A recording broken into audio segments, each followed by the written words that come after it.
In the summer of 2006, two groups of tourists took to the now closed hiking trail up Mount Robson in British Columbia.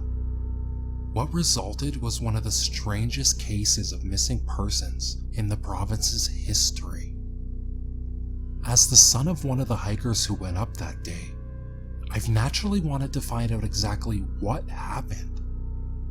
Long after the investigation closed, I continued to search for answers. This is what I discovered based on eyewitness testimony, police records, and meteorological data.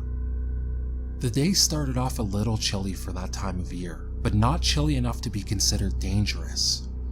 The tour guide separated the hikers into two groups.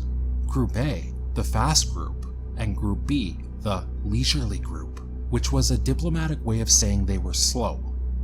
My mother, an avid hiker, was put into Group A. There was supposedly a running gag between the guides that whoever reached the summit last had to wear these embarrassing neon green socks on their next excursion, but to make things fair, they would get to lead the faster group next time. At least, that's how they explained the very unfashionable socks worn by the leader of Group A that day. Both groups were estimated to reach the summit by noon, with Group A scheduled to arrive about an hour ahead of Group B. Each group had 2 walkie-talkies for safety reasons. The hike itself was supposed to be fairly safe, taking the scenic route on multiple occasions to avoid potential danger spots. There was only one way up and only one way down. Group A quickly took to the trail, while Group B lagged behind. They made it about 2/3 of the way up, when my mother slipped on a mossy rock and sprained her ankle. One of the guides got on the walkie-talkie and contacted Group B, who was carrying the first aid kit. Help! At that point, Group B was a little under half an hour behind. Not wanting to ruin their reputation of being the fastest, Group A insisted on going ahead without my mom. They left her by the trail with one of the guides and their extra walkie-talkie, then resumed their hike. The temperature was getting much more comfortable by that point, so the guide and my mom didn't have to take any special measures to stay warm while they waited for Group B to catch up.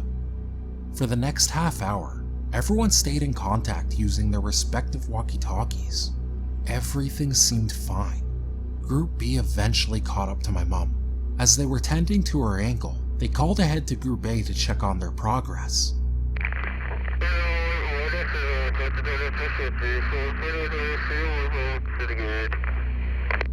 At that point in time, they had almost reached the summit.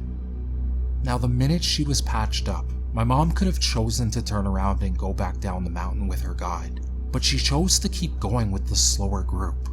I guess she really wanted to see the summit. This is where things get a little weird. At approximately 10:55 a.m., a sudden increase in temperature and atmospheric pressure was reported. Based on the meteorological data, there was a spike of approximately 15 degrees Celsius that dissipated by the time the devices conducted their next check. This is just an educated guess, but that means it lasted somewhere between 3 and 5 minutes. Now, to be fair, Environment Canada's meteorological services deemed this spike to be a glitch, but many people in the surrounding area did in fact report a feeling of sudden but temporary wave of heat at around the same time. What followed was a low atmospheric rumble that sounded similar to thunder, in that it seemed to reverberate through the sky, but with a softer, less fluctuating tone. There were no storm clouds at the time, and no planes were reported in the area. Despite this, Group B continued to trek up the mountain, with my mom in tow. When they reached the summit, they found themselves alone. They could see Group A's tracks all the way up to the summit, but they ended there. No tracks going down, no signs of going over the edge, no sign of them anywhere. The guides tried contacting Group A on the walkie-talkie, but never received a response. It was assumed their walkie-talkie had run out of batteries, and since my mother and the guide had been left there with their only spare, they hadn't been able to reply.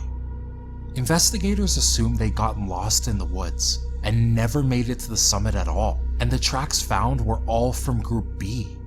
Whatever the case, 15 hikers went missing that day, and they were never found.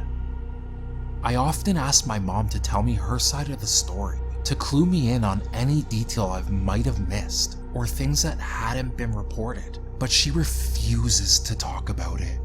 She'll either change the subject, or stare off blankly into space until I shut up, which is really abnormal for my mom. There's only one other thing that's ever solicited that kind of response out of her: the feet. In 2007, feet, mostly left feet, started washing up on the shores of British Columbia. No one knows where they're from or who they belong to, but they've been randomly just showing up. Severed feet, still wearing their running shoes. Go ahead and look it up if you want to. It's one of those really bizarre unsolved mysteries you've rarely heard about. When my mom hears about them, she goes quiet as a grave. You wouldn't think that these feet would be related to this story in any way. Mount Robson is on the east side of British Columbia, far inland bordering Alberta. You wouldn't think there'd be any connection, but you also wouldn't think that many people wear high-end hiking boots with bright neon green socks, like the one that washed up on shore last week.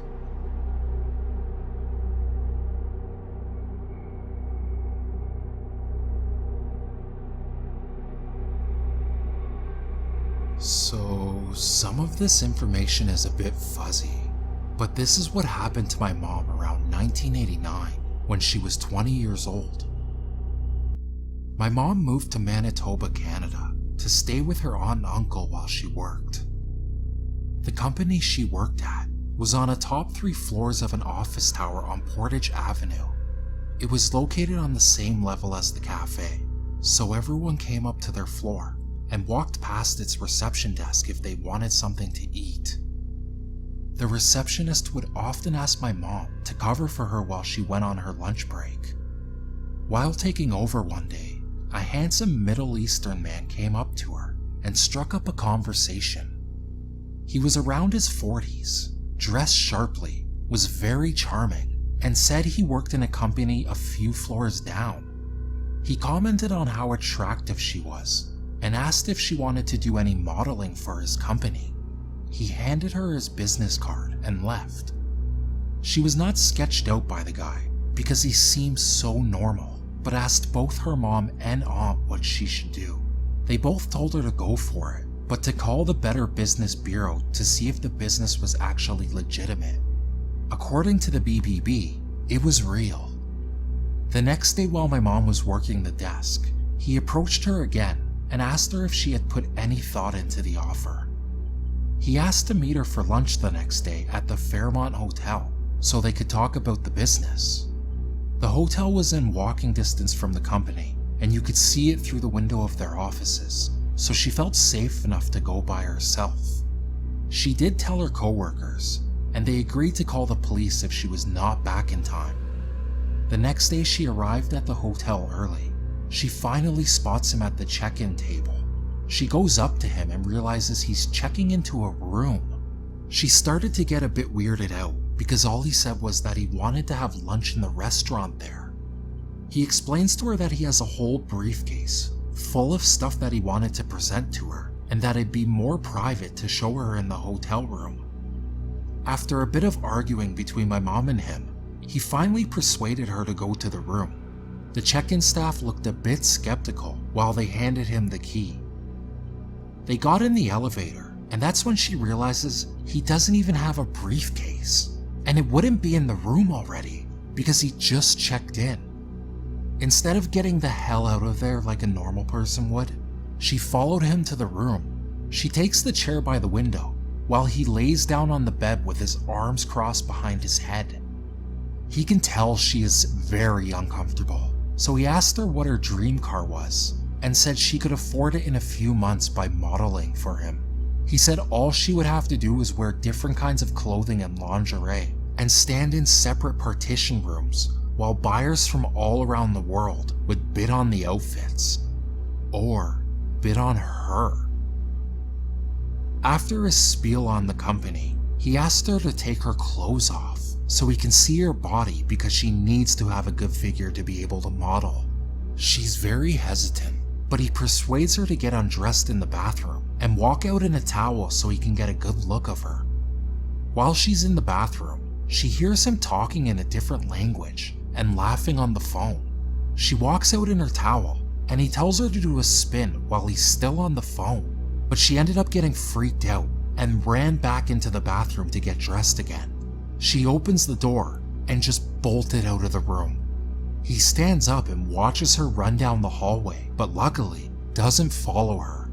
She tells her coworkers all about it, but she does not call the police because my mom was so embarrassed that she was dumb enough to do all of that for him.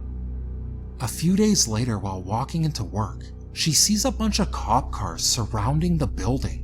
She later finds out by a coworker that the guy was arrested for solicitation of prostitution. She was freaking out that she would get in trouble for getting into that situation, but the officers never asked her to come in for questioning. 2 weeks later, while walking to her parked car in a back alley, she saw him sitting in his car watching her with a big smirk on his face. I guess he got out on bail. She ran to her car and sped out of there as quickly as possible.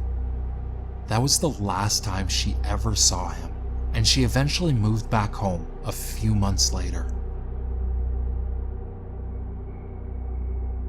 If you enjoyed this episode, please comment. Any feedback is totally welcome. Oh, and please give it a like or dislike. The choice is in your hands. And last but not least, join me